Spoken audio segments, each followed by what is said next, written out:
này liệu anh em mình vượt dốc có khả thi không ạ? Phải để anh kiểm tra địa hình thực tế đã.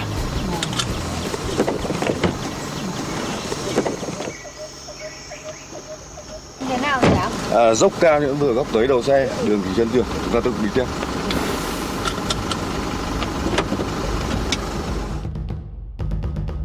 Với những con dốc cao, độ dốc lớn này chúng ta về cầu chậm để tăng sức kéo của xe. Ok, chúng ta tiếp tục đi tiếp. Với con dốc cao và chân trượt như này thì chúng ta phải giữ đều ga.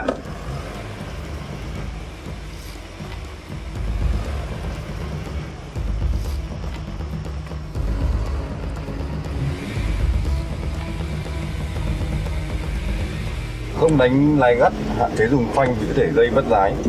Nếu phanh dừng giữa dốc thì cũng yên tâm vì cái đô này có hệ thống khởi hành ngang dốc. Chỉ cần nhả chân phanh, đặt chân ga là tiếp tục đi tiếp. Khi lên gần tới đỉnh dốc phải giảm ga để dễ dàng quan sát và xử lý địa hình phía trước.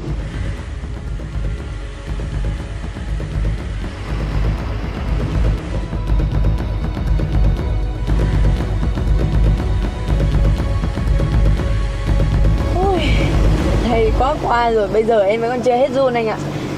À mà anh ơi, chắc chắn là mình phải mất nhiều thời gian để tập lắm thì mới có đủ kinh nghiệm để vượt qua những cái địa hình hiểm trở này anh nhỉ? Đúng. Tuy nhiên nếu có kỹ năng và một anh bạn ngon như chiếc Colorado này thì anh nghĩ sẽ rất là nhanh.